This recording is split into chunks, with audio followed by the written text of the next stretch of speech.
Welcome back to Underneath the Veil of Marigolds. Today I am doing the 2,000 subscribers Q&A video that I said I was going to do in August. It sounds so much more horrible when you say it out loud because your brain goes off and it's like, wow, it's been that long. It really, the time flies. I don't know about you guys, but the older I get, the less time I have. And the more I appreciate the time that I do have, so the less things I do. Doesn't make any sense, does it? You're just like so exhausted from the everyday grind that you don't do things that you normally like doing. We're gonna go ahead and get started with the questions. Number 1, Law of One, Dimensions, Ra, the Bible, and different cultures' takes upon it, and their and how they practice and whatnot is what I'm getting from the question. I actually do not worship Ra as one of my deities, but I know because I'm highly into like Egyptian folklore, Egyptian magic, Egypt. I love that stuff. I love reading about it in any sort of way, any sort of take on it from any sort of person. I'm intrigued to sponge it up and see what their viewpoint is on it. Start off with the Law of One. I tried to break that down, but my brain was like, oh, which one do you want to start on first? Think about it. We're going to do the Law of One. And I feel like Ra kind of wraps up in that because from what I've researched and how I feel personally about his energy is it's a creative energy, and he feels as though he's one with everything because he helped create everything. But then again, there are other deities who are older than Ra, like the water deity called Nun. That deity is supposedly a unisex deity, male and female, and the belief behind that one is that the water deity shaped the land, shaped the world. So you could consider that deity as a creator as well, depending on how you want to look at it, I suppose. Depending on how you want to take that, sponge it up, swirl it around in your brain, spit it back out. Ra does create. And Ra is the sun, he's light, and he helps things flourish, grow, and create new life, basically. And that sort of perspective of him being one with everything, then that would be entirely true. Being one with everything means you share the same energies, the same vibrations, whether they are high or low at the time, you can tap into it, use it, and project it and manifest with it. So that is my belief and take on one. And if Ra was a creator of everything, just like how they believe in other cultures that God, Jesus Christ, can create and or take life from you, then Ra is the same sort of picked. Nun could be the same sort of picked. It's all based upon your beliefs, your culture. But every culture does have a deity like that, or multiple deities like that. At the end of the day, what they're trying to say is that all these deities come together to work as one. That's how it's supposed to be. It's just like having male and female in the human world. When they come together, they unite as one. That's how their energies are supposed to sync up. We're not supposed to be fighting against each other. Our energies are supposed to help each other balance out and utilize each other to the other's advantage. Not in a shitty way, but in a way that is useful to swap those energies, We're not supposed to be fighting against each other. It's fucking ridiculous how we've evolved and come this far just to keep constantly battling each other and, putting each other down. And it's the battle of the sexes every fucking year. It's something. It gets worse, But I guess we're not as suppressed as we used to be, so I guess that's a good thing. Anyways, let me not drift too far from these questions because I can't do that in a heartbeat. I think I pretty much fused up the Law of One, the Bible, and how every culture kind of has their own take on these deities, gods, goddesses, and how they are somewhat portrayed the same, but they just have different names and or aspects of nature or water, air, earth, fire, spirit that they would represent. And or some sort of animal. Every culture has their deities and goddesses like represent something that naturally occurs within the universe, the earth, and maybe even a planet. There's many different things that the deities can represent, and they'll have multiple of them. It's not just one. It all depends on the culture, really. But at the end of the day, all those goddesses and deities, what I'm saying is they come together as one, and that energy works as one. So I do highly believe that every energy, no matter what culture, comes together and works as one. Because at the end of the day, energy is energy until utilized. And that's what I always preach in all my videos and that I practice magic and I'm showing you guys how to work a certain spell or whatever, is that energy is energy until utilized. It's neither good nor bad until you start using it. And all it comes down to what you're using it for and how you view it. Just because you view it as good, someone else might see it as bad. Just because you view it as dark magic, someone else might be like, that's not even a big deal. Like, what are you tripping about? You know what I mean? So,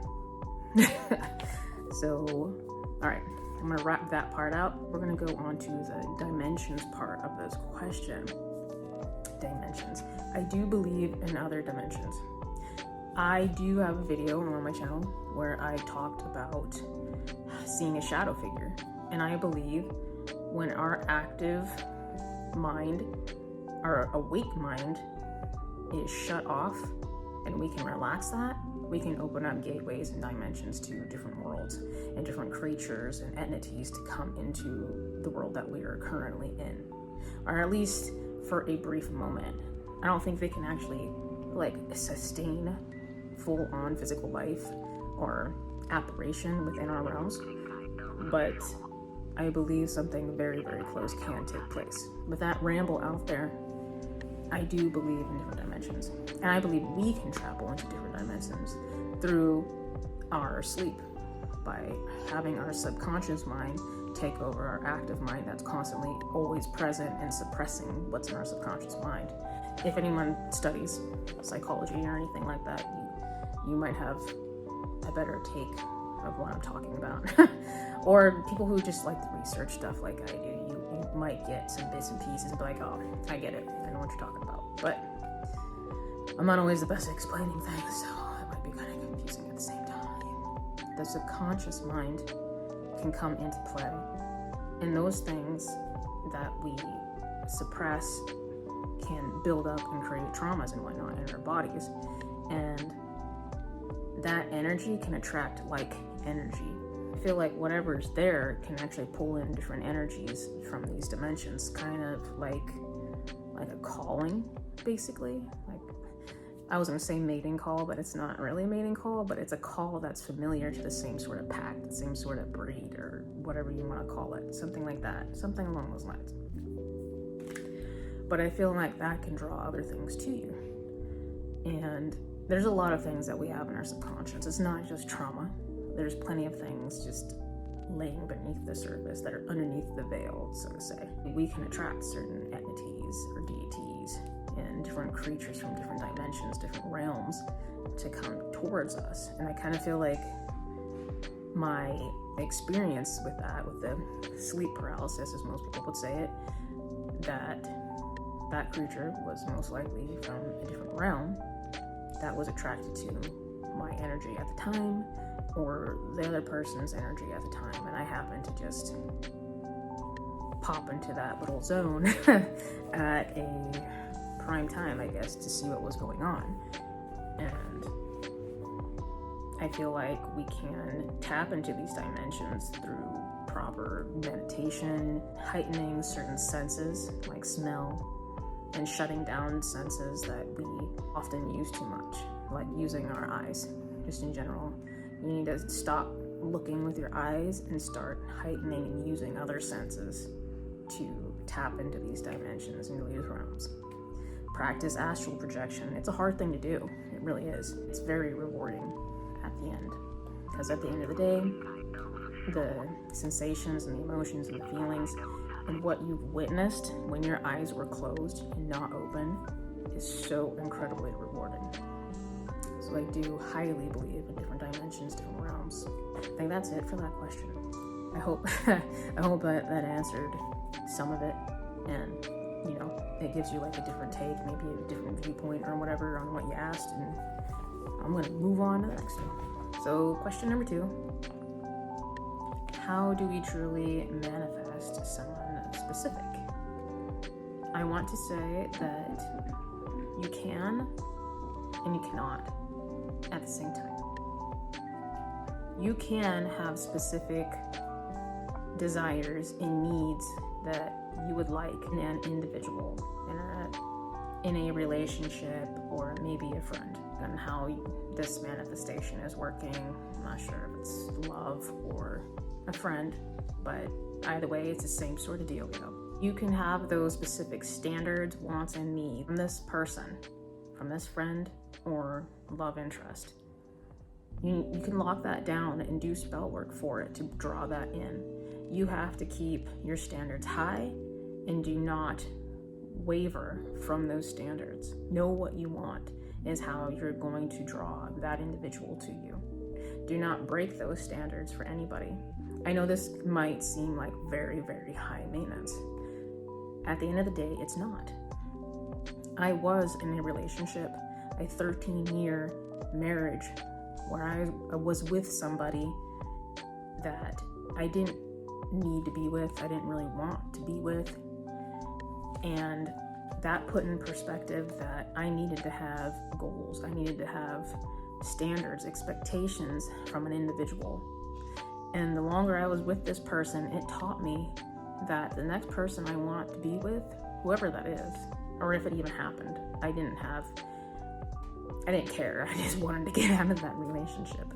But it showed me that there are needs and wants that I have, and if somebody can't meet them, then I'd rather be alone. Okay? You need to be firm with yourself and know what you want. That's how you're going to attract the right friend, the right love interest. It's the same thing, they go hand in hand. You don't need shitty friends in your life, and you don't need a shitty relationship with someone else. Stick true to your values, needs, and wants. That's how you're going to manifest exactly who you want. There's red flags, and you're seeing these red flags. Just because you like the way somebody looks does not make it so you should drop a need or cross that need and want off your list. No. I don't care how hot you think they are. They are not on the inside, okay? Don't get beauty or vanity in the way of what you really need in life. Is their sexiness gonna help you out when you actually need help? You need them to do something for you, do something around the house, help you get the car fixed, help you do this or that, whatever the fuck it is. Are they gonna help you? Because sitting around looking fucking pretty doesn't help you, okay? It needs to be a proper exchange of energy at the day. So make a fucking list, check it twice, and make sure that they have everything that you want. I sound high strung, and I probably am, but that's honestly how you're gonna do it. You need to have standards, okay? That's how it's done. So hopefully that answers your question. I'm not trying to be rude or anything, but you know, if you have certain needs and wants, value them and make sure they happen. Question number 3 is a fun one. Where did witchcraft originate from? It's tricky, isn't it? Because every time you try to research something like this, they always be like, Salem, Massachusetts, 1600s, witch trials. But in reality, witchcraft has been around way longer than that, and in every fucking culture you can think of. Witchcraft has been around since before Christ, guys. Okay? Before Christ, before Christianity was a thing, before Mormons were a thing, before all that crap was a fucking thing. They got those ideas from people like us, okay? From the changing of the season and the holidays that other practitioners, witches, warlocks, or whatever you want to call yourself, practiced. And they made it their own. They made their own twist on it. The oldest practices, I would like to say, come from the Chinese, the Egyptians, which they're still discovering more and more and more about, you know, every passing day, and they're finding out that it's a lot. Their culture goes back and dates back a lot longer than what they thought it did. So I believe that their techniques and their ways are older than the Greeks are, than from Greece. So that's just me. So I know a lot of people beg to differ because you're like, I went to school and in history class they said that, you know, the Greeks have been along longer than the Egyptians. But no, I swear to you that the Egyptians were just those loners that just didn't care to run off and constantly invade other countries around them. So they were low-key on the grid for a long, long time. I feel like they hid a lot of their stuff because you know how it is when someone finds out you do something, they might want to fucking use you to get something done. Well, I feel as though they operated the same way. I don't like to put everything on display, especially like when I'm at work, because I feel like people aren't gonna understand. Most of the time they don't, or you barely even have enough time to even respond to somebody because they just want to talk about themselves. A lot of people are very self-absorbed like that. So they'll cut you off short and like, fuck whatever you're saying. Me. And I keep most of my practice to myself. Nobody knows me at work. I'm quiet. I do not talk unless spoken to, really. Because I feel like most people I work around don't deserve to know me. And if they did, they would probably try to use it to their advantage in some way.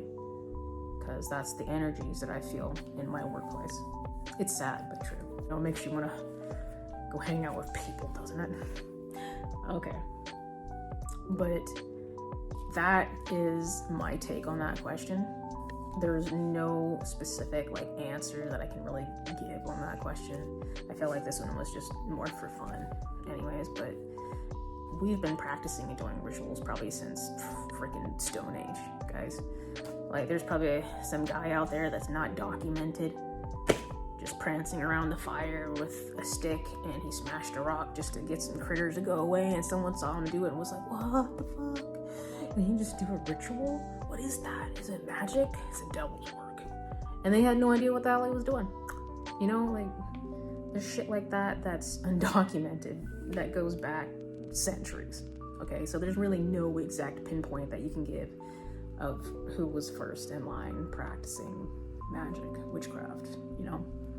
So, and I like to relate to the Egyptians the most because I feel like I've had multiple past lives there.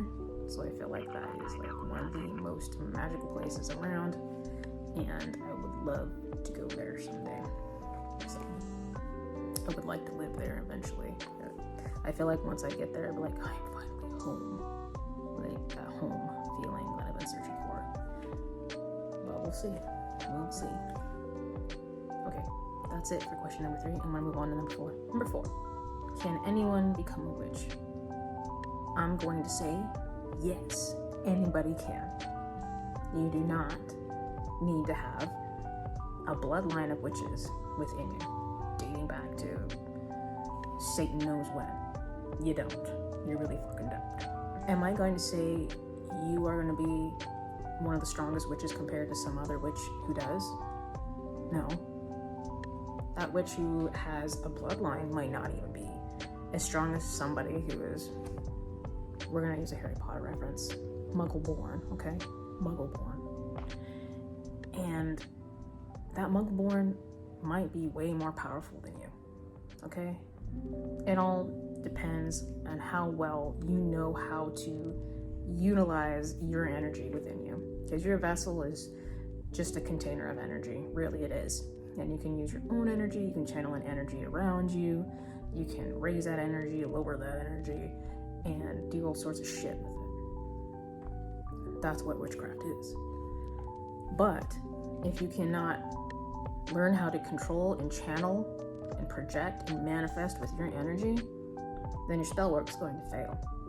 And you're not going to be that successful witch that you thought you could be. It takes practice for some people, and some people it comes a lot easier because I believe your past lives have a big take onto this.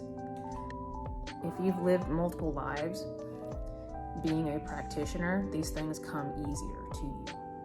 If you have not, and you're a fresh little starseed or whatever on this planet and you're just giving it a go, then it might be a little more complicated for you.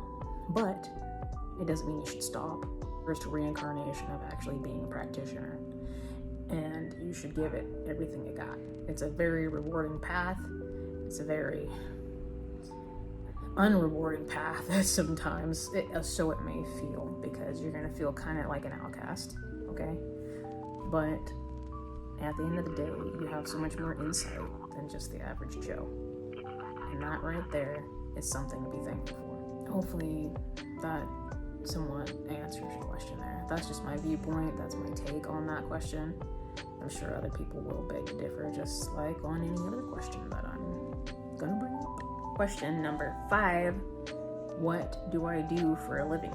If you watched a few videos back, I'm not sure how many videos back, but there's some videos back where I was saying I was getting a new job. It's a new job. I'm still working in the same field.